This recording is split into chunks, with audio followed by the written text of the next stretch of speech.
I see several people joining in. So welcome everyone. I'm very pleased you're here. We see that several attendees are already making it. So we are gonna kick off and hopefully the other guests will join us in a few. So just to start, welcome everyone to the kickoff of the Urban Design Otherwise series. I'm Catalina Ortiz, Associate Professor at the Development Planning Unit and Co-Program Leader of the Master in Building and Urban Design and Development. Today, I'm delighted to host our first event of the series with a powerful lineup of guests. Before introducing them, I want to start with a quote and then outline briefly the purpose of the series and the topic of today's event. To start, the future is not no one's property. No need to shackle it, not otherwise as in the political horizon awaits, otherwise as in a firm embrace of the unknowable as in a well of infinity. I want us all to fall down together. Otherwise, the future is now, and all those political promises we make to one another, all the wishing and hoping in earnest. This is from Lola Olufemi's recent book, In Experimenting and Imagining Otherwise. I think this quote captures the spirit of long-term set of struggles, drawing inspiration on the political project of the Latin American critique of modernity coloniality collective and thinkers such as Gloria Nsandua, Silvia Rivera Kosikansky, or most recently, how this critique has been seen with the nexus with design with the work of Dan Abdullah, Arturo Escobar, and even Lola Olufemi herself, just to name a few. Thinking urban design otherwise invites to change the terms of the conversation that the canon of the modern coloniality has imposed on design thinking. But we are also cautious, as we are witnessing a rising interest around the coloniality in the Anglo-Saxon academia, and wonder to what extent is just a trend, an uprooted plea for radical change, or an organic response to the long array of Western-centered perspectives. Perhaps is the current gesture of white innocence or the new fashionable world that give currency to the ego of many academics. Whatever is the reason, we must remain vigilant of the cooptation of white Western scholars of the vocabularies of the coloniality and always acknowledge the coexistence of several regional genealogies of the intellectual inquiry grounded in a political praxis to the critiques of the impacts of coloniality and enact anti-colonial struggles. It is against this backdrop that the collective intellectual project of the Master in Urban Design sits in the intersection of critical urban theory, critical design studies, and the Southern urban practice. For us, Urban Design Otherwise offers a space to think together how to enact and foster emancipatory spatial practices. As designers and urban professionals, we're faced with the mission of creating and imagining new worlds.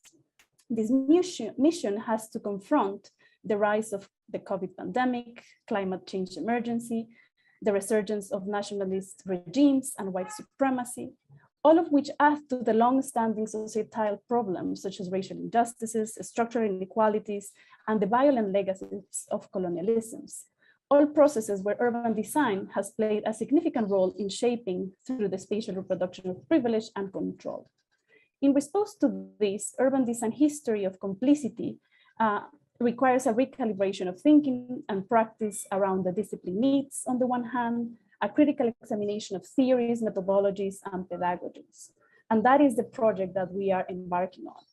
And we keep building and thinking and reflecting upon. This requires acknowledging different theories, methodologies, and try to go beyond the realities and the dominant Western perspectives that bring solutionism and an anthropocentric model of thought that needs to be dismantled.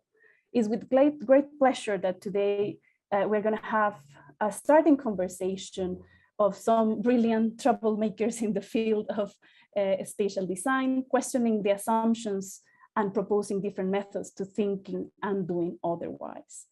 Today's event is entitled Towards Anticolonial Design, a methodological approach to activist practice. And today we're going to be thinking through with our colleagues, what are the possibilities for emancipatory practices? For new narratives to emerge, we need to unmake what we know, to look for radical approaches and practices that allow us to understand our responsibility as designers, to create a counter storytelling and nurturing radical hope. It's with great pleasure that I'm going to introduce to Leopold Lambert, who is the editor-in-chief of The Funambulist, a great editorial project that most of you must be familiar with. He's a trained architect, as well as the author of 3 books that examine the inherent violence of architecture on bodies and its political instrumentalizations at various scales and in various geographical contexts. He's the author of Weaponized Architecture, The Impossibility of Innocence, Topai Impitobile, The Corporeal Politics of the Clothes, and La Politique de Bulldozer, which I cannot pronounce in French, and his new book called States of Emergency, A Spatial History of the French Colonial Continuum. He will be speaking about the project of The Funambulist and as a toolbox for reflecting on the struggle, solidarity, and the built environment. Over to you, Leopold. Thank you very much, Catalina, for this great introduction. Hello, everyone. Given that we're missing Cruz and Natalie for the moment, I'm wondering if I should not increase a tiny bit my scope of what I was going to present today. So perhaps I think I'll try that by essentially, in addition of presenting the Funambulist itself, perhaps giving a little bit of an input of where I'm coming from, quite literally, when it comes to doing that work as an editor, and it goes through my work as a trained architect and turned into writer. And perhaps also that's useful because I usually present my trajectory as someone who started by trying to bring politics to the field of architecture, and I think to a certain degree that's what I'm still trying to do in some instances. I mean, depending on the audience, of course. But like very much trying to, especially in these first books that I had written, Weaponized Architecture, trying to show how architecture is inherently violent, and how this violence, this inherent sort of physical violence, is always instrumentalized politically, and of course, more often than not, I mean, almost always really, for a crystallization of the dominant order.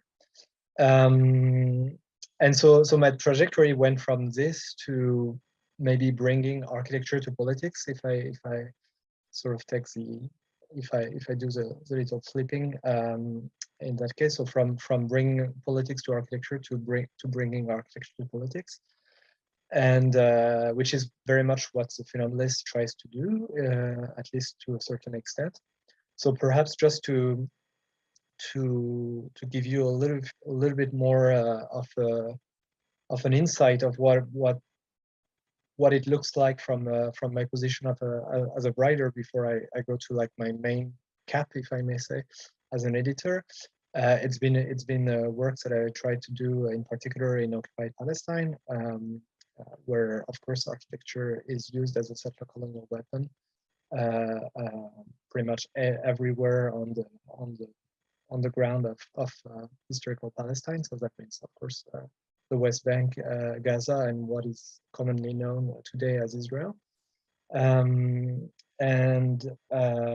more recently, it's been moving from Palestine. I also try to do it within what I call the French colonial continuum.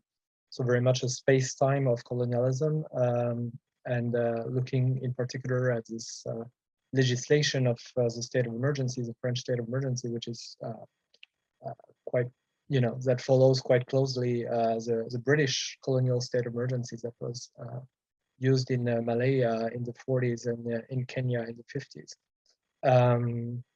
And so that looked at a few of those application of the colonial state of emergency during the Algerian Revolution in particular, on the indigenous land of Kanaki, New Caledonia, which is still a French colony today, as well as in what we call the banlieue in France, which is like working class social housing estates where a majority of inhabitants are actually where themselves or their family used to be a colonial subject of the French colonial empire. So I look at it both from the side of the colonial violence and the resistance against this violence and against colonialism, and try to use my skills as architect to sort of make it representable, some way to cartograph it, including when time is involved as here. So yeah, so that was just to give a slightly longer introduction to where I'm coming from. But now going to the main project, really what occupies most of my life, really, especially this kind of week where I'm finalizing the new issue. So the Funambulist is started 12 years ago already, but it started as an online platform, just a blog, really.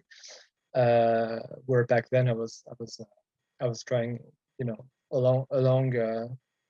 along the lines of what I was describing for weaponized architecture. I was trying to write indeed about like smaller pieces about weaponized architecture. It became a podcast in 2013, and then in 2015 I wanted to take a leap of faith and be full time on it, and that's how I created a print magazine that comes out every other month, and then so we already published 38 of them, and present a little bit about it. Those are the very first ones, which, as you can kind of tell just from looking at titles, are still quite architectural and very much literal in this idea of bringing architecture to politics. And when I say architecture, I of course mean it in a way that probably many of us are using it, like, in a very broad way, going from the scale of territories to the very scale of objects or clothes. Those are from May 2017 to December 2018, where things try to diversify a little bit in the approach of the topics that we were, and I guess also from an I, we became a we, because there started to be a little team. Only a few months ago did I manage to make this team a permanent one with 2 people, including myself, working full time. But even back then,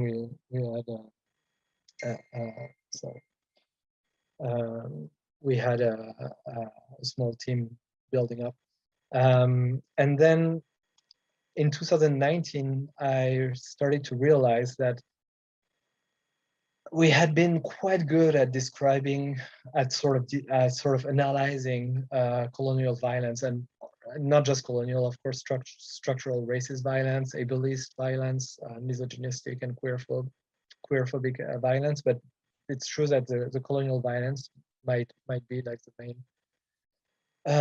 main object of analysis. But we'd been quite good at analyzing it, but somehow it was lacking a little bit of not in all article, but in general, the feeling of the magazine was perhaps lacking a little bit of what I would call like a constructivist dimension, like the fact of really trying to promote the struggles and look at what political struggles are creating, which is a bit more complicated than just analyzing the violence itself. But I think in the end, like much more in the lines of what it is we're trying to do, which is to be useful for those political struggles and to cultivate internationalist solidarity in particular. And so this gave this 2019 series of issues trying to really promote some aspects of the struggle each time. So including, it's very hard to pick like 4 articles out of 1 year of publication, but each time I try to pick a few. In 2020, we also, after we had published already 26 issues, so we also tried a few new things. Doing an issue in collaboration with the Palestine Festival of Literature, for example, or doing an issue with a young South African graduate, Ron Moodley, who's absolutely stunning, and who illustrated like historical battles of ours around the world. Then two beautiful issues, reparations and Pan-Africanism, where we also tried to get out of our comfort zone sometimes, and Pan-Africanism was the first time an issue edited not just by myself, but also by my two team members back then, who are now part of the advisory editorial board of the Funambulist, in the persons of Margaret Zuzi Wako and Caroline Memoria. So those are a few examples from the Palestine issue, the battles issue, the reparation issue, and the Pan-Africanism issue. And then this year that we were finishing, we tried again like some new things, like thinking of the 150th anniversary of the Paris Commune from a very internationalist point of view, thinking about ecology, which we had done a little bit, but not enough, but also like being absolutely how to say, being very deliberate about not possibly talking about ecology without talking about decolonization. Talking about time, which was quite which is something that as architects we're not that used to do, but that is just as a political dimension as space. This fall we had the great honor to have a full issue guest edited by Zoe Zamuzzi. Good, I see Cruz is coming, so I can I can stop stalling a bit. And then our most recent issue on music and the revolution with an incredible cover by South African artist Paula Manelli. We started having like covers commissioned by artists themselves, which is truly wonderful. And Cruz just came in right at the moment where I get to show how he and Natalie, as Y Architecture think tank, were parts of the time issue on in particular with their incredible space-time map of white supremacy in white supremacist system in relationship to the history of architecture. Going a little bit behind the scenes, this was a team that I was describing just a moment ago. Is at the office with me right now. Our head of communication, Shirangi Mariam Raj, 5 members of an advisory editorial board, or former members of the editorial team, and recent and regular collaborators. This talking again about the sort of the politics behind.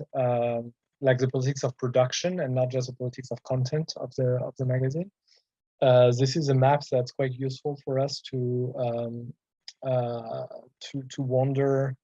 I mean, to have like a look at where the various geographies we've been describing in those 39 issues. 39 issues there, because the new one is also on the next one is also here.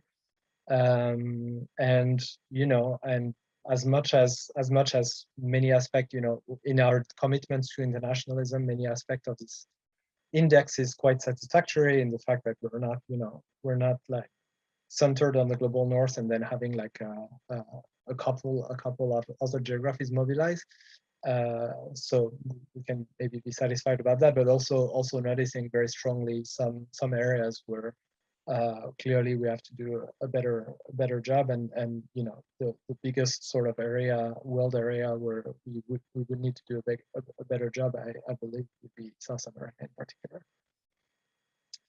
Recently we started a system that I'm really liking, which is to also, you know, make the magazine available to all, because the magazine is like self-sustaining economically, so we have like a big base of subscribers which manage to pay for 2 salaries essentially, plus the contributors, plus many, like all the things that are related to producing the magazine itself.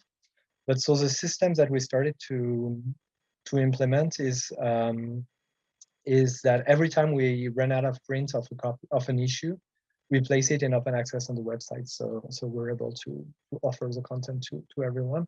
And so for the moment, it's already the case of how many is that? It's 17 issues, and there will be some more pretty soon, because we are reaching the end of the stock for quite a few issues, which is quite encouraging.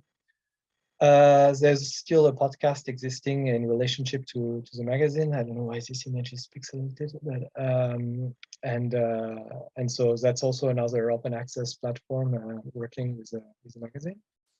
And then also not forgetting from where we are speaking most of the time. I mean, most of us are not only in France but also in Paris specifically. And so doing two podcast series in particular in French, one dedicated to the history of the Quartier Populaire, which is sort of similar word than the banlieue one that I was using earlier. But so like basically neighborhoods of the racialized working class, if we may say it like that. And then one podcast as well on the history and the political imaginary of diasporas in France that are not the sort of the main diasporas that we usually think about when we think of the anti-racist struggle, which tend to be very much either Maghrebi or West African or Afro-Caribbean. And so thinking of the many other diasporas that we ought to know.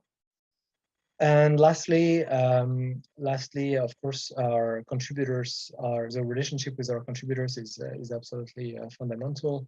And the way we can sort of create a community with at least, I mean, I'm not gonna lie, like it's not like we are always in contact with our 450 contributors all the time, but there is something quite strong in the way this sort of community of thinkers and activists and artists and designers.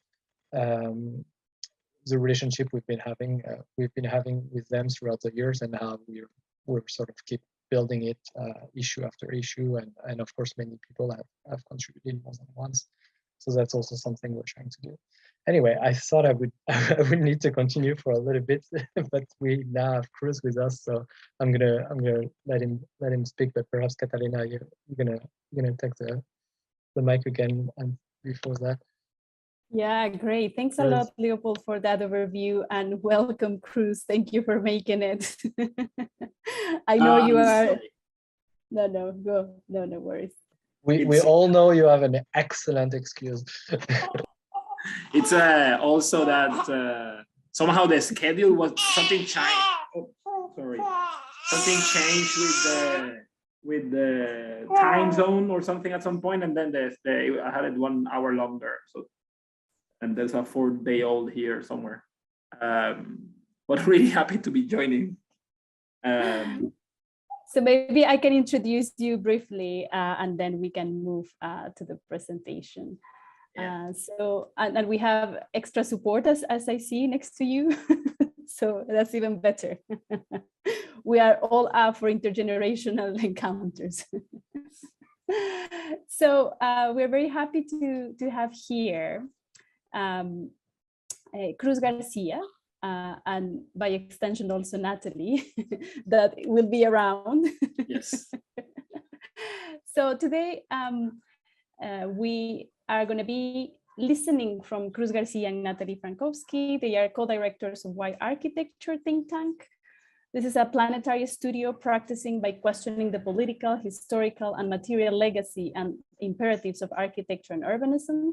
Founded in Brussels during the financial crisis of 2008 by Puerto Rican architect, artist, curator, educator, author, and theorist Cruz Garcia, and French architect, artist, curator, educator, author, and poet Natalie Frankowski. Why is one of their several platforms of public engagement.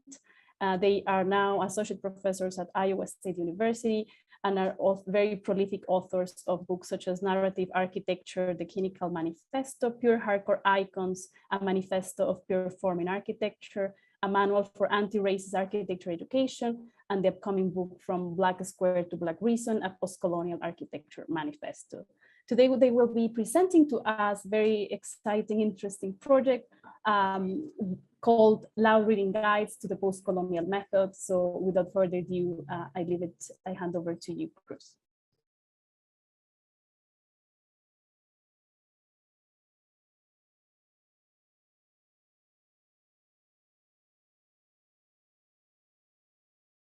sorry. Now I know what it really is to have a loud reader at home. So I'm sharing the screen. I'm sorry.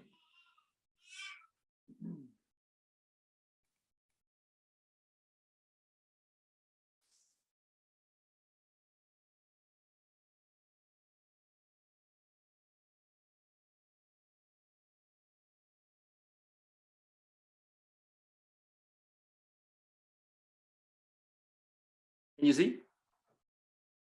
Yeah. Yep. So yeah, so I'm starting. Thanks a lot for the invitation, and we're really happy also to be here together with Leopold. And this has been like our first slide recently in our presentations, because it allowed us to frame some of the questions we've been asking ourselves about how do we talk about history, how do we talk about legacy, how do we talk about all the really pressing issues of our time. And working with the funambulists for that like kind of spontaneous collaboration allowed us to reframe many of the things that we've been thinking about, and those things involve many of the things that have been happening all around the world. We call it the era of the planetary wretched, where building from that Fanon book of the wretched of the earth. We can start to understand what is the real colonial footprint of white supremacy, of settler colonialism, and how these struggles that have always been universal, now they are in a way undeniable because of the sort of visibility that social media and many forms of media give us today. And then for us, it's really important to understand what is the relationship of architecture to all these systems of extraction and oppression, right? When we see like the neoliberal manifesto of Jesse Moore some years ago, it's not surprising to find pictures of the archangels with Jair Bolsonaro, that is a racist, anti-indigenous politician, basically saying, why are indigenous people over our resources, basically, right? Like let's get rid of them so we can keep on developing and modernizing in a way. Understanding how architects are not only participating involuntarily, but they're active enhancers of these systems of extraction and segregation and environmental spoliation. And also, they pretend that we don't know history in a way, right? When they propose to make the redesign Earth to stop climate change, right? From the same people that brought us settler colonialism and chattel slavery, or somebody that wants to cover the entire planet with an inhabitable biostructure. Like, isn't that what Earth is anyways, right? So it is like this stupidity where architecture and media keeps repeating sort of the completely nonsense that designers are always spouting, right, for attention. Understanding that even when Elon Musk makes a joke saying that we will coup whoever we want when confronted with the coup of Bolivia, it is not really a joke when it's coming from above, really. That we have to understand that these systems of extraction are not something that is foreign to us. So to give you a bit of background of who we are, we founded our studio in 2008 in the middle of the financial crisis in Wall Street, and then we live in many places around the world. We met in Brussels, live in Beijing for 7 years, where we kind of live in a city of 20 million people, and then woke up the next day in the middle of the imaginary of the American architect, right? Like we were teaching and living in the Frank Lloyd Wright School of Architecture, and this put us in a really strange odd with these landscapes of settler colonialism, but also with the imaginaries of the architect as the genius white guy that is gonna save us, right? That is gonna sort of redesign the earth or bring architecture as a form of like a single author solution to everything, right? So being there allows us to question that legacy, engage with students from different ages, and propose different forms of thing about architecture. So we always been at odds with institutions in a way. documentary that we're a part of that we didn't know the title, but you can see, right, like Frank Lloyd Wright, The Man Who Built America, which is such a fallacious and misleading title to write something. And for us, like finishing school in 2008, it was really easy to see the relationship with 1968, the 40th anniversary, right, with the streets of Paris, with the civil rights movement, with Stonewall, right, with the Sylvia Rivera, Marsha P. Johnson for gay and queer rights, and understanding how these struggles haven't stopped really, if we think about it, right? Like, it's not really different to see the streets of Paris today than it was 40 years ago, right? Like, we kind of arguing for some of the same things all along. It's not shocking to find the relationship between Baltimore in '68 and Baltimore last year, right? So in a way, as time evolves, history keeps being that sort of cyclical manifestation where for us, it's also really important to understand who is at the center of these struggles, right? The role that indigenous, Black, women, trans people, right, like play in the systems of resistance in the struggle has been really fundamental as we shift our points of references, as we question the epistemologies that we have been trained into, in a way, right? Understanding how lucky we are that in a digital screen and not behind bulletproof glass, right? Because that's the state of radical activism around the world, particularly here in the United States, where, as we speak in the state where I am, words like equality and like colonialism and white supremacy are illegal in a way, right? So there's politicians actively trying to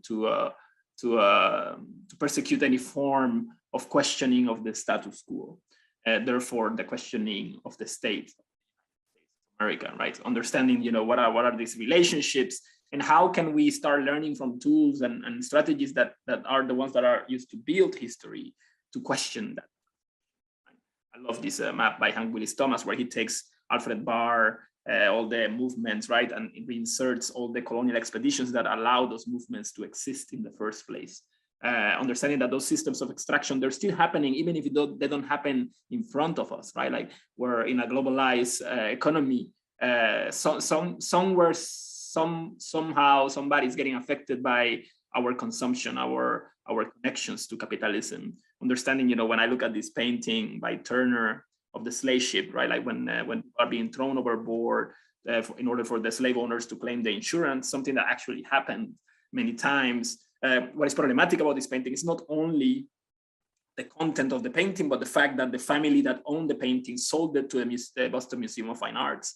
And with the money of the painting, they bought a sugar plantation and mill in Puerto Rico, right? So what is also important to understand is not only the content of the images and the production, but rather the economies also that fuel many of these systems. So I come from the world's oldest colony. Puerto Rico was invaded by Columbus in 1493, has been a colony ever since, more than 500 years of being a colony, right? So it's what we propose as the post-colonial imagination is an imagination not of what happens in the world after colonialism, but rather what happens with the regimes of brutality, extraction, and oppression that are so typical in the colonies in the Caribbean become the norm everywhere else, right? So it's not shocking to see the similarities between thousands of people dying, basically unnamed, in Puerto Rico after Hurricane Maria, and seeing the millions that are dying today of COVID, right? In a sort of necropolitical system that kind of wipes asymmetrically, but also that expands all over the world in the same way that hurricanes are going higher and lower in latitude every time because the globe is getting warmer. We can also say that the plantation is expanding somehow, right, rather than disappearing. For us, it's also really important, as I mentioned, to find where are those manifestos that challenge this. This is the spokesperson of the Collective Feminist in Construction in Puerto Rico, and the t-shirt reads Anti-Patriarchal Feminist, Lesbian, Trans, Caribbean, Latin American, right? Understanding the role that queer activists, that trans activists, that Black, indigenous activists have played in many of these struggles of emancipation, of dignity to access to life, in the colonization of the land, and understanding how architecture tends to be in the other side of the fight, right? Aligning with the supremacist power, with hegemonic power, and using doublethink, when they justify making the design of prisons in the United States as places that facilitate the humane treatment and rehabilitation of inmates, is that exponentially incarcerates racialized people, and is the larger carceral state in the world, and also military. Understanding what are those architectures of separation and the effects on the environment, but also what are the truly democratic forms of architecture when people come together to bring down monuments that were never democratically erected. So that's also something that is really stimulating for us, that lead us to the idea of the loud readers, right? As we question the legacy of settler colonialism and the construction of these landscapes of indigenous erasure and displacement, where there are almost like postcards that were created right in the 1800s to invite settlers to conquer these lands and develop them through agriculture and technology and architecture and urbanism. We are really interested in bringing back the ideology behind these images by reinserting militarized architectures in them. The process of installations and collages, we have been working on a series of projects that reinsert the architectures there, also that question the legacy of the modern institutions that sort of shape our ideas about segregation of gender and race in design, and propose other forms, rather, why the Bauhaus when we can look at other systems of education, right? Like we can talk about Johannes Itten, right, and the white Bauhaus and how racist and sexist all this was. But instead, what we propose is to learn from other schools, much more radical, like the BTEP's People Art School, where men and women and children and men were working together in a small Jewish town in Belarus, or the practice of loud reading in the tobacco factories, where workers who were denied any means of formal education in Puerto Rico would pick one of their own that knew how to read for them during the entire workday. As the loud readers started reading, mostly men at the beginning, reading, classics like Victor Hugo, Dostoevsky, Flaubert, people like Luisa Capetillo, anarcho-syndico feminist, utopian writer, reading much more political text, created some of the biggest and most powerful strikes of workers in the island, right? So we're really interested in resurrecting that practice of the loud reader of tobacco factory, and combining it with the collective UNOVIS of Champions of New Art. In BTES, we came up with this sort of idea of an anti-Bauhaus, or something that is like another form of radical education called Post-Novis, or of Post-Colonial UNOVIS. And it's a collective we started through installations and exhibitions, and that later on, some of the first installations we made, and later on evolved into a series of talks and conversation, manifesto readings, the construction of sort of syllabi and curriculums, and most recently, even the lectures we will do in person will turn into installations, like sort of recruitment, propaganda program for Post-Novis, a series of plays that we have been doing, like screenplays, where we are finding ways to collaborate with our collaborators from all around the world. This one was in Virginia, with writers and artists and filmmakers. And as part of this project, also collaborating with many students from all around the world in the construction of these sort of post-colonial murals and publications, also with many amazing artists. And most recently, something that Leopold has been a part of too, and we were really thankful for that several times already. In March 2020, we created this platform in response of the further alienation brought in by COVID-19, where we can hijack the sort of software paid by the institutions and make a free online architecture school based on the tobacco loud readers, right? And we created loudreaders.com, where we invite thinkers, philosophers, theorists, activists to loud read for us, and present either do workshops or do readings of critical texts or talk about their practice. And it's a platform that is always available and accessible freely online. We run also an experimental trade school for 10 days in the summer of 2020. And all the workshops are online, so everybody can do them at any moment. So it's like a free, accessible content. And then sometimes we use also the institutions that will sort of commission us to do symposium or something, and we turn it into a loud reader session too, right? This allowed us to create a completely alternative sort of reading list and a sort of a theoretical compass, and also allowed us to develop other forms of manifestation across different languages, like in Spanish, or actual real activism, loud reading in the streets during the protests in Pittsburgh, or collaborating with activists that are not from architecture, like people that are really in the streets, right? Like working through art and you know, teaching and so on, and using our teaching platforms to keep on expanding those ideas about loud reading. We run this series called Activism as Practice. In a class we teach about professional practice in Virginia Tech, and also became a publishing platform, right? Where we could publish on Making Architecture and Anti-Racist Architecture Manifesto in the summer of 2020, and later on a manual of anti-racist architecture education that became a real important source for many people around the world. I think it got downloaded around 20,000 times the first 2 weeks when we published it, and then we made a Spanish translation. I know that it appears in many people's syllabi, and it shows that there was a lack for such a document. Like, it didn't exist really, if you think about it, like especially in our circles, there was not a document to refer to when we're thinking about education. And what the document does is that is bringing some of the questions that we are fighting with today here, you know, in Iowa and in many places in the United States, but all around the world, where how can we deconstruct something that was basically built on rotten roots, right? Is it possible, right? And that's the question that we're asking ourselves, and we're trying to find every opportunity to fight with, you know, I don't know if you saw the meltdown of Sarah Polo. Quite ridiculous, but also it's quite symptomatic. He said it and made it public because he has no shame, of course, but many people think like him, right? Like they think that the university is like a liberal place where they are pushing a liberal, an anti-racist agenda, when in reality we can argue that it's the complete opposite, right? Like where we are a small minority that is kind of fighting on the fringes.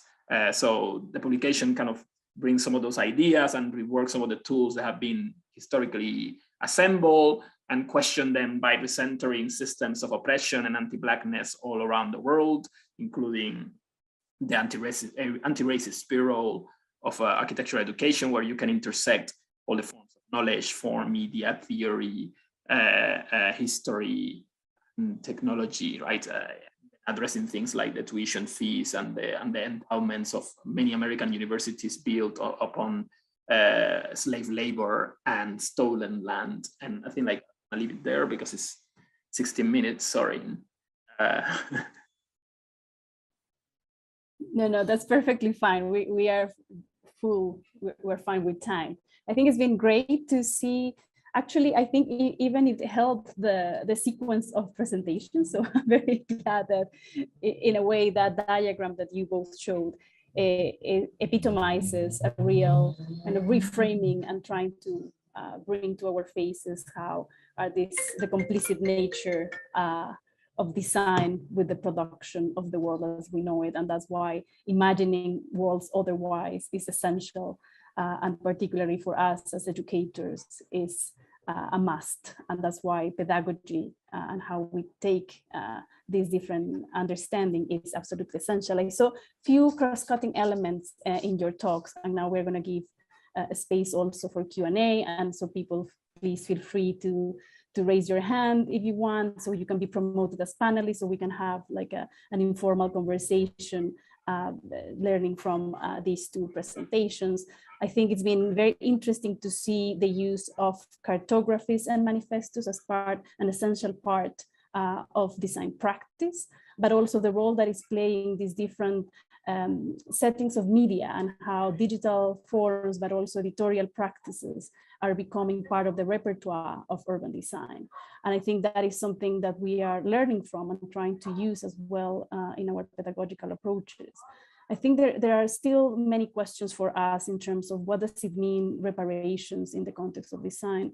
what does it mean, decolonizing, or shall we talk about anti-colonialism, as Silvia Rivera Kosikansky suggests us, and not to get trapped also in the cooptation that is being practiced nowadays with this term, but also how not to lose the great legacy that the Latin American School of Modernity, the coloniality, is also offering us to think differently urban design.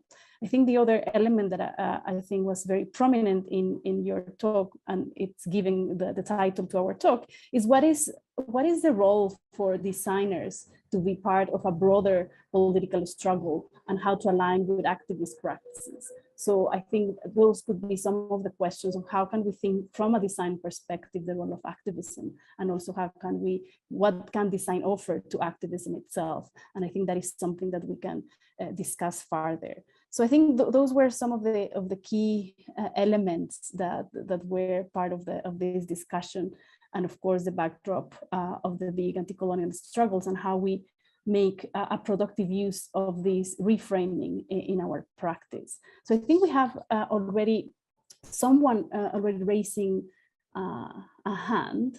I don't know if Azadeh Sobut would like to be promoted as panelist, or if you want to drop your question in the box. Either way works. If anyone is happy to be promoted as panelist, you can just say out loud your comment or your question to have a more interactive moment. I think she disappeared.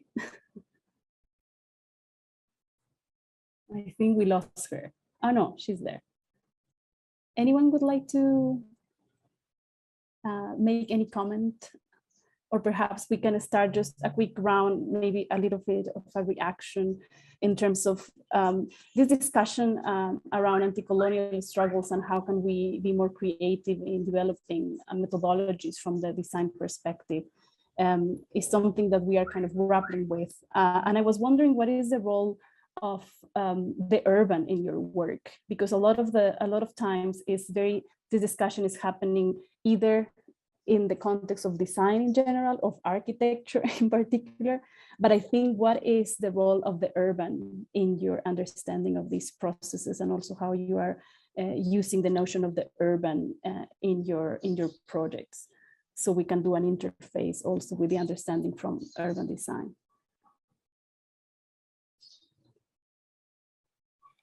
Yeah, I mean, that's a great question. I don't know if the word is urban, and I will tell you why.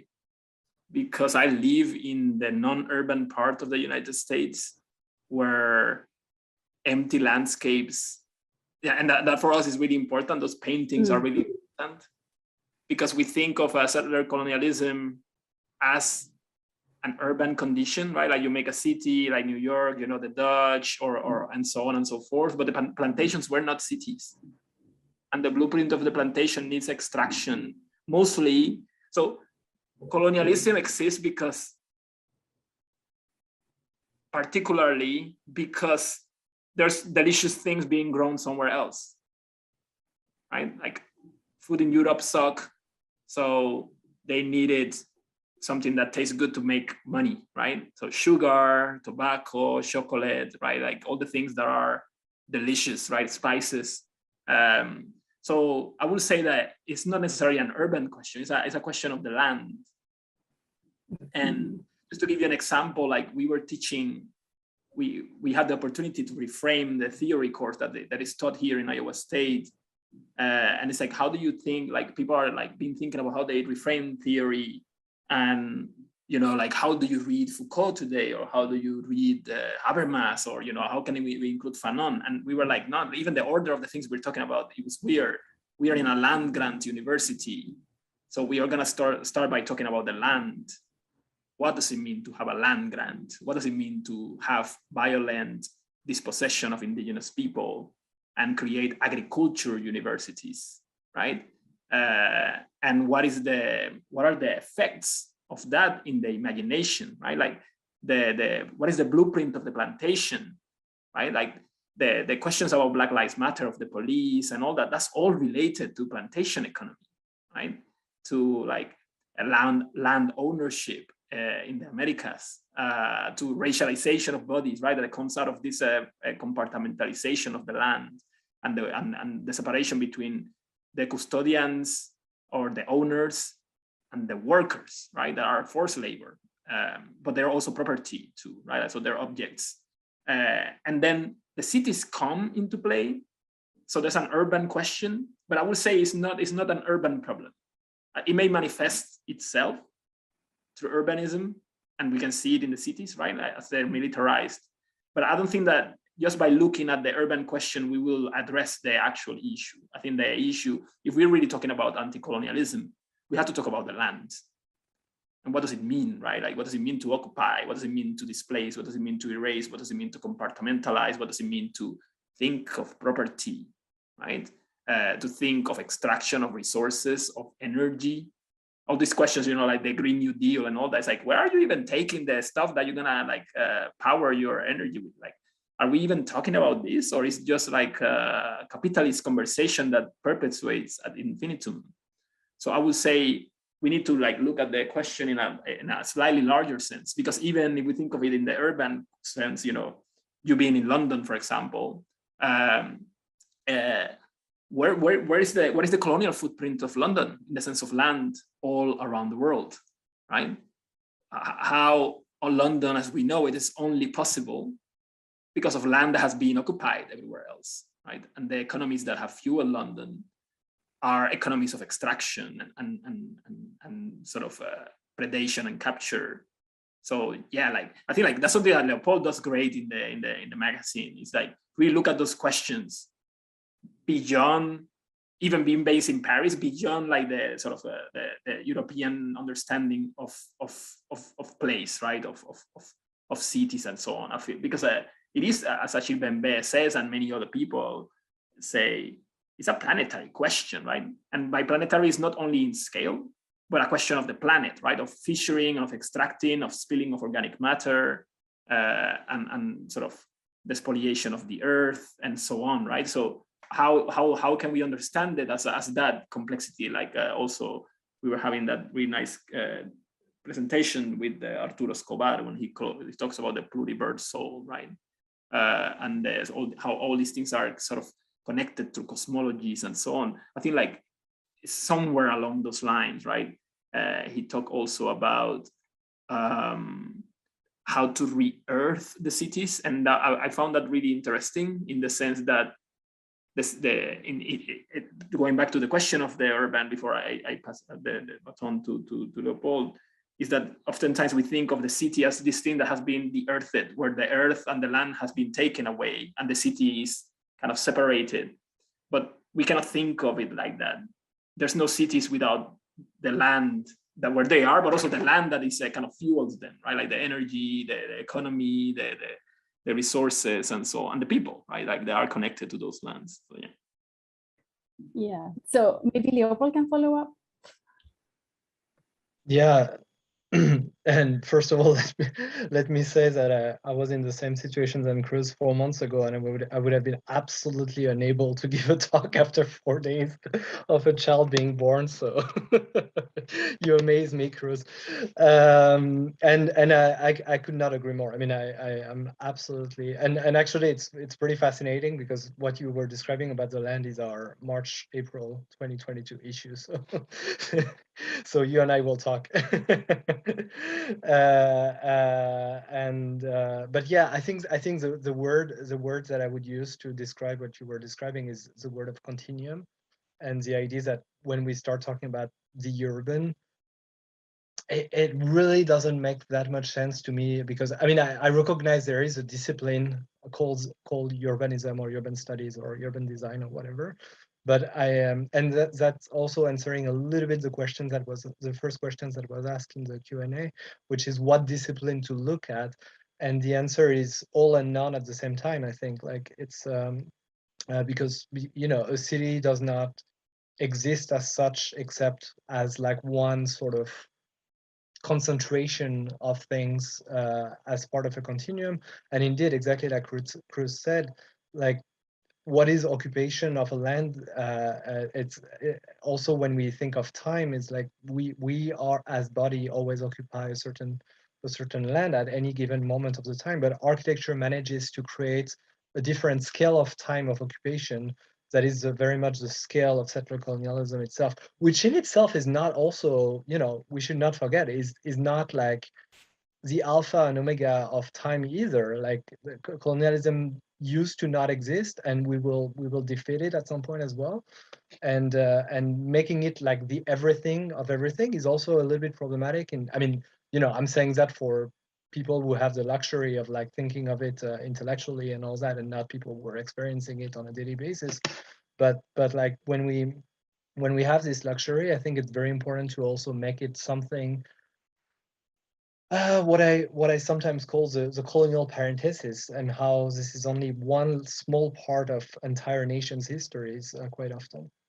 And so architecture is fundamentally complicit with that. So I also see a question saying like, what are the anti-racist architectures that you would like to promote? And my sort of provocative answer would be like none, meaning if there are anti-racist spaces in the world, it's not thanks to architecture, or at least it's definitely not thanks to architects. And it's much more about the way an architecture is appropriated, and sometimes in a not so, sometimes in a very deliberate way, sometimes in a more organic way, and I like in the anti-colonial architectures I'm thinking of are, you know, the examples I often use is Algiers old city, the Casbah, which because of its morphology, because of the way its inhabitants were inhabiting sorry, it somehow, and the way the Algerian National Liberation Front managed to also organize from there, like a few guerrilleros essentially managed to almost defeat like the third biggest army in the world, so namely the colonial French army. And so you know, no architects like design the Algiers Casbah thinking like, okay, I'm going to design something that's going to be good, like it's going to be revolutionary and anything like that. I think we should drop this. Although, and that also, to go back to the first question, what should we? No, sorry, that was your question, Catalina. Like, where is the space for the designer in all those processes and all that? And honestly, I feel like every time we talk about this in an abstract way, it leads nowhere, because we don't. When we use words, like when I use the word violence, for example, then it's misunderstood by many people, because I don't mean it necessarily as a bad thing, for example. And so when it remains in the abstract, I feel that I'd rather say that there is no architecture that can sort of act in an anti-colonial program, when actually when it is much more specific to a certain context, and including the political organizing from which it emerged. Then of course it's a little bit more complicated than that, and that's good, because that's in the complicated that perhaps there's a little bit of agency that we're able to use. Yeah, and I think your responses somehow talk to this argument about having a closer look to the connection of personhood and property, and rather learning from the Latin American school of understanding territories and cuerpo territorio, or body's territory, in the engagement with the production of the planetary. And I think that perspective for me could be one of the productive way of understanding this multi-scalar view, if you will. I think we have some other questions in the chat that perhaps is interesting to listen. I wanted to address the anti-racist, because I disagree with Leopold. and maybe that's the designer in me. But also because I don't think of architecture as something that only architects trained in architecture school do. And also I don't think of it like, so my confession is I'm a formalist, and I don't think that formalism is something of architects, right? Like I feel like we are formalists as humans, and there are forms of resistance too. And I feel like because there are forms of resistance, there is a possibility of architecture that is anti-colonial. And it exists, and we can see many examples of them. And I also believe that even these people can still be in architecture school too, because architecture school can change too. Like if we think that architecture is not that thing that we are only looking at by the Giorgiati and European architects talking about non-referential architecture, for example, right? Or I believe there's other forms of architecture. Otherwise, I wouldn't do none of what we're doing, right? So it comes out of like a sheer optimism or naivete. I mean, I don't think I'm that naive, to be honest with you. Maybe more cynical or clinical or whatever. And then also, and it relates to another question that was written there, is that there is an idea of bringing an expansion of the field and a dismantling of the field as we know, in a way. So there's two things that are happening simultaneously, or we wish that are happening simultaneously, where we are constantly redefining. I don't even know if architect is the word anymore. Like Leslie Loco wrote that beautiful, like Space Magicians that I love a lot. Because I remember going to architecture school in Puerto Rico and somebody defining architecture as architect and techne, and then they do stupid two combination of words. They try to define what architecture is just because of some Greek origin. And I find it so, in a way, idiotic because I don't speak Greek. So why would I care? But also because there's so many different languages that architect doesn't mean architect, right? Space Magicians was one of them. In Chinese is another thing, right? Like, so there are many ways to describe this practice of engaging with the built and destroyed environment. Therefore, yes, it can exist. It does exist. It may look familiar. It may look really unfamiliar, I would say. Like, so I don't think there's a set of instructions, right? It will be part of every circumstances and every context in a way. But I would say, like, yeah, maybe Paul agrees more with me in that. Absolutely, yeah. And perhaps given that there's probably a bunch of students in the audience, I should add that, you know, I mean, Natalie, Cruz, and I are more or less from the same generation of people who finished school and like in the mid 2000s, let's say, and you know, it was a bit rough back then, and then now we're seeing more and more like actually incredible. Very, very young professors such as, well, Natalie and Cruz within the architecture field. So I would also not like, I would not quit architecture school just right away after. No, because I understand that sometimes my arguments tend to be a little bit paralyzing, but also, you know, I think less and less so because people understand exactly what you just said, Chris. We have many interesting questions in the chat, so everyone I think is shy to be promoted as panelists. So maybe I will read some of them, and maybe I read them, and maybe we have a general reaction and comments, if you will.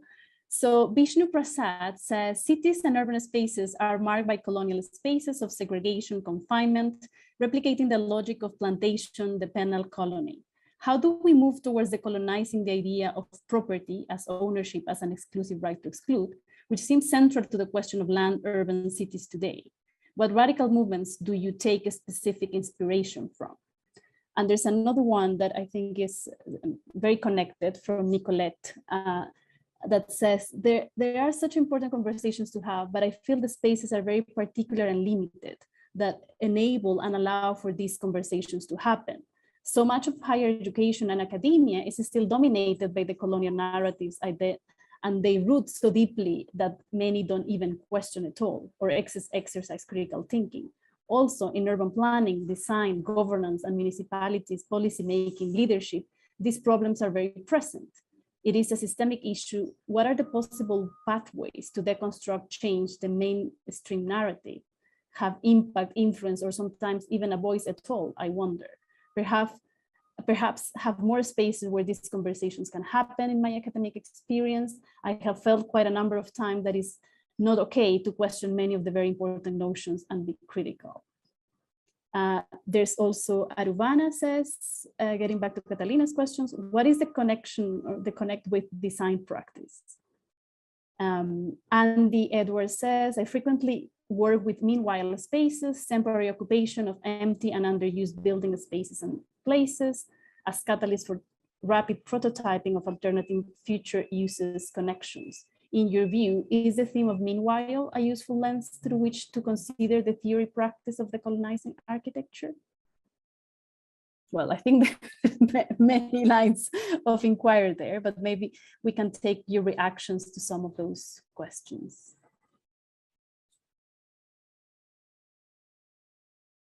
Perhaps. I think that there was a one, and I don't know if you mentioned it, but there was one that talked about like, where do we look for sources like architecture and urbanism or something like that. And I was thinking that you need to, architecture is not a bubble. And that's something that many architecture schools are terrible at addressing. So you need to look out. And many universities have amazing scholars and thinkers that are not in architecture. And I think that that's the most, for us, it's fundamental to collaborate with people that are not architects. Even if some architects we do admire and have amazing work, they do the same, actually. They are always looking out. I wouldn't say out because it's still inside architecture, because this architecture is everywhere, it's always dealing with everything else. So architecture doesn't really exist in that isolated role. And I think that also relates to some of the questions of the designer and stuff like that. So all these ideas are, we need to redefine all the time what they are. And that will be also fitting to everybody in particular, right? Like who you are, what is your goal, what is your struggle? I feel like that's the ultimate question, right? Because even if anti-colonialism is a really important issue, it's not the only one, right? There is questions of capital. There are questions that deal with race and with gender and with, and they intersect, but they're not necessarily exclusive. And they exist also beyond like, and this is an argument I have with many other friends too, where you may have a, you know, anti-capitalist heteropatriarchy, right? So how do we deal with that? And how do we deal with how many of these struggles have been co-opted also by some forms of power? So it's in a way like the question of the designer is the question of the critical thinkers. Like how do we are we constantly redefining who we are and really being aware of the struggles, not only the ones that are visible, but the ones that are kind of invisible. And I would really running under the radar. I think that that's really fundamental. And in order for us, if we can call ourselves a discipline, in order to do that, we need to open up. If we only have like middle class, educated, right, traditionally educated people having access to architecture school, we're going nowhere, because it doesn't matter how open-minded we are and how sensible we are. We have so many blind spots because of our own personal experiences and our own like cultural context. So I feel like unless architecture school can also revolutionize its accessibility in the sense of the reach of people, those things are not going to be possible. So that's why we cannot only look at content. We have to look at practice, but not practice only of making buildings, but also practice of education, practice of accessibility. All these things are really close one to the other, right? So if we are all reading beautiful poetry by Glissant, right, and all of us are like middle class, you know, kind of, you know, people from countries with imperial power, right, and military power, are we really like, you know, practicing what we are reading in a way? So how can we also take into consideration, you know, those other factors that may not be necessarily content related, but more like practice related? And perhaps Leopold. Yeah, no, sorry, Catalina, but I was actually going to refer to something you mentioned in the very introduction, which is also being very wary of the sort of you know, the idea to decolonize, for example, like there's these verbs that is being used to in every possible way to a point that it means almost nothing anymore. I mean, that's not true, because there's still there are still things that we can call decolonizing, and they exist, and we should really pay attention to them. But it's the way we, there is indeed, like, I mean, you know, Cruz talk about Glissant and like how we might be able like to create spaces indeed where the conversation is to be had, as one of the question mentioned. But if this conversation does not really lead to a profound dismantling of the way the way architects continue to build the structures of white supremacy and settler colonialism and misogyny and ableism and many of those, and capitalism of course, and many of those system of oppression, then we're not really doing anything. And I think that's also why I'm a little bit uncompromising with what architecture does, because I also I'm all for the tactical optimism that Cruz was mentioning, but indeed I think naivete is also something that as architect we just cannot fall into, because we can be naive being I don't know, being a baker maybe, but like architects have too much power to be naive. And I think, where was I going with that? Yeah, no, but I think that's also why. So this sort of like uncompromising vision of architecture consists also in saying that there are no architecture that we enter, and as person within an architecture we become free. Like there is no sort of emancipatory effect of architecture on people. On the other hand, there is an absolutely carceral effect of architecture on people. Like there are buildings where you enter and you're no longer free. It's called prisons, it's called camps, it's called cell, it's called many things. So I think at police stations there we cannot afford the belief that architecture is this very neutral thing that can either serve those systems we want to dismantle, or actually serve our system if we just think about it a little bit. Like I think it needs really lifelong engagement with it, the way Cruz and Natalie are doing, to really find like some thing within design that allows us to really serve an anti-racist or anti-colonial agenda. Yeah, that's very interesting. In our program, we talk about the undisciplined nature of urban design and trying to break completely the notion of the discipline in itself. Because as we know, the Enlightenment tradition is born out of this idea that you have a spatialized, focused ideas or set of knowledges, an authoritative knowledge that resides in certain places, and therefore the whole idea of the university in itself is a creation from that logic, and somehow we have to be aware of it. The association of those two words, urban design, is terrifying, I feel like. But that's why we're thinking it otherwise. I would like to just give another round of questions, if you will, maybe to conclude. I don't know if Cruz want to complement something there. No, I was saying because I always introduce ourselves also as urbanists too. So we had all the bad titles. Also, think tank is a traditionally conservative sort of thing working for hegemonic powers too. So it's all the names. How can you kind of play with them in a way? Yeah, but speaking of that, and I think that is essential, I think there's a very nice question from Adrian Marty that says, well, welcome, Emma. Thank you for today's important conversation. What role can joy have in anti-colonial design? Thank you for your incredible work. And anonymous attendee says, what is the role of restitution in the embodiment of your work? And I think those two questions are intertwined. So perhaps we can have a final round about those responses to those questions. Could you repeat the first one? Because I forgot already. The role of joy. The role of joy. Like happiness. Well, let me go first, Cruz, because I'm sure you're gonna have a wonderful way to conclude this conversation. So I would like you to go last, then in that case.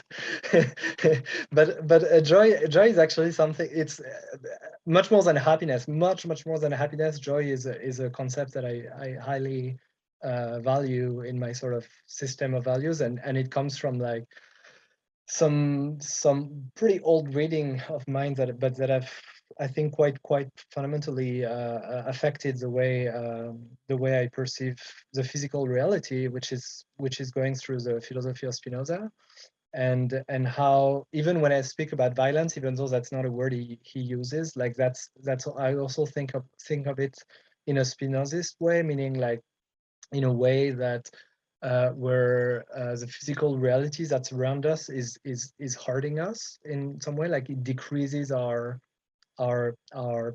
potential, like our potenza in Latin. I mean, anyway, that was back in the days when I was still reading philosophy, but Spinoza had like a really great impact on me. And I did write like 2 texts called Architecture of Joys that was very much analyzing the architecture of my 2 mentors, Arakawa and Madeleine Gins, as being like truly revolutionary architecture. So you see, like I do manage to find sometimes when I try hard, and the thinking about it was that joy in a sort of Spinozist philosophy is what, on the contrary of violence, is what sort of increased our potential. I mean, potential is not a great translation, but you'll know what I mean probably. And I think that the architecture of Arakawa and Gins are very much trying to do that, like the way they engage with the body, and they engage the body in a very anti-normative way. Like they don't assume what a body is supposed to be for their architecture does not have a clear idea of what a body is. I think this way, the way the body has to compose its parts, to speak again, like in a very Spinozist manner, as a way, like Deleuze talking about Spinoza would say, the way you would surf a wave, like the way you would try to compose your body in adequation with a sort of very strong life force that is the wave. Like that's where something quite interesting happens. And as much as it is not such a political thing when you look at it in an abstract way, when you deal with it within a given political context, and it can highly become political, perhaps starting with systems of anti-ableism or feminism or many sort of queer approach to the way bodies is constructed, but even more than that, I think so. I think joy is truly a great concept to bring in the conversation.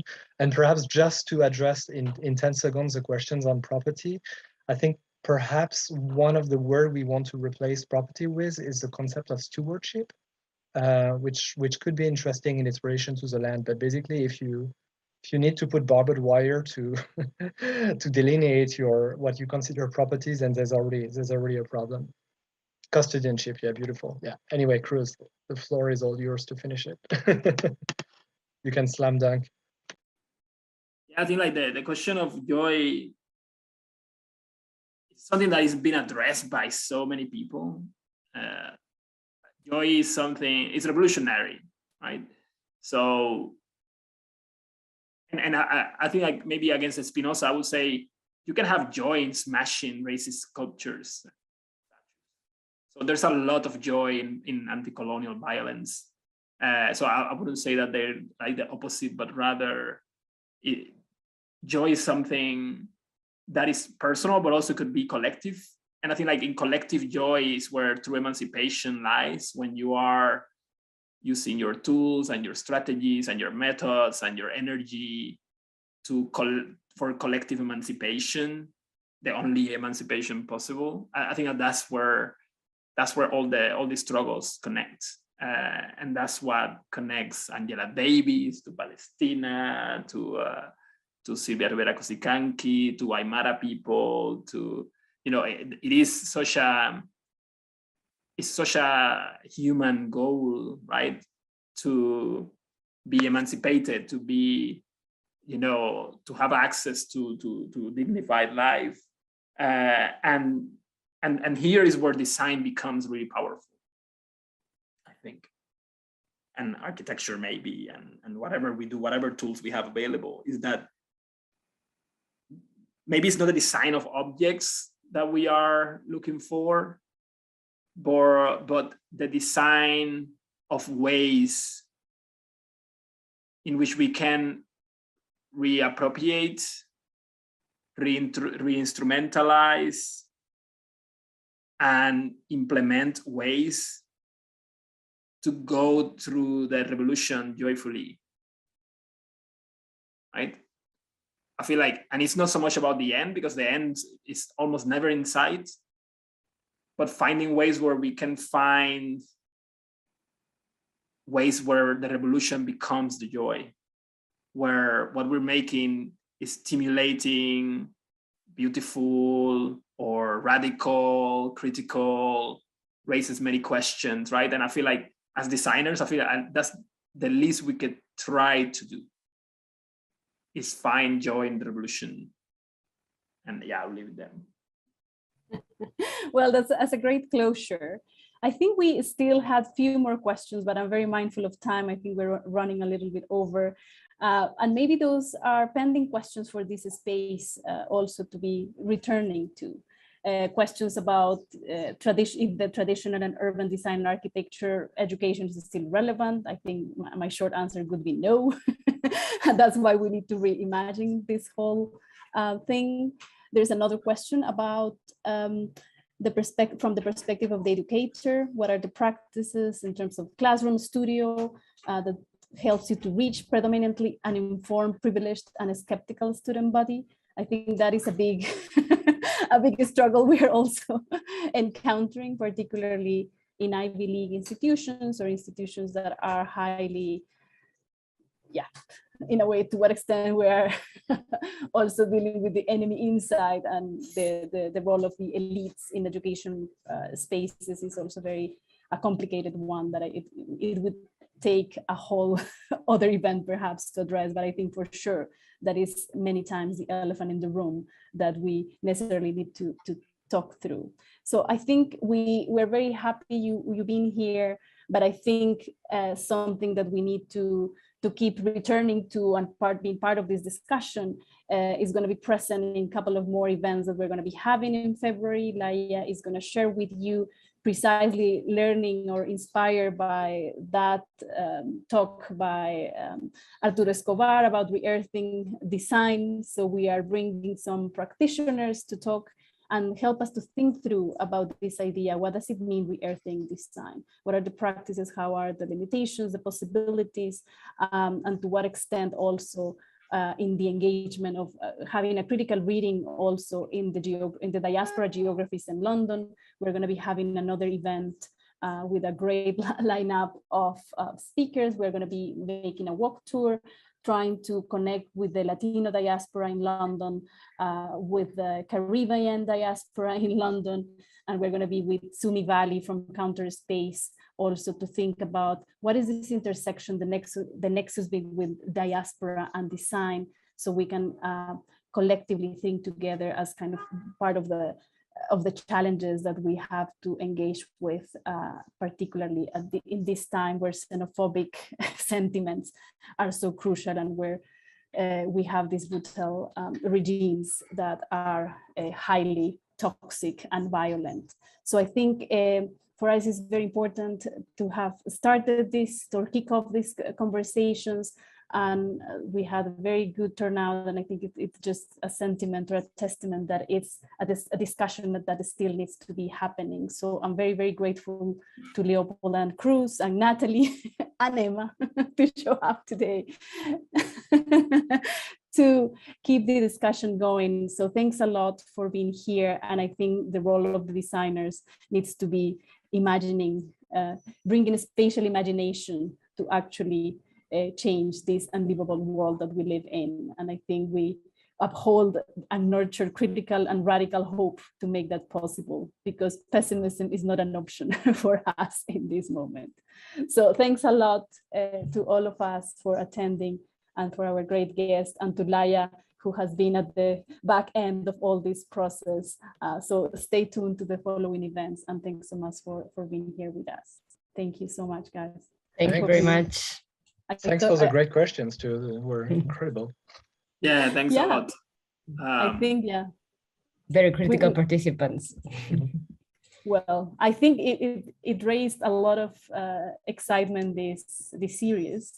And of course, a big part is because of your presence, but also this topic it needs some catalyst spaces also to bring this discussion together. And I think designers don't find necessarily much spaces to do so in the context, at least of the UK, even though we still have attendees from all over, as I can see there. So thanks a lot for joining us. It's been a pleasure. Thank you so much, and I hope to keep up with the conversation in the following events. Take care, you all. Thank you very much. Everyone. Bye-bye. Ciao.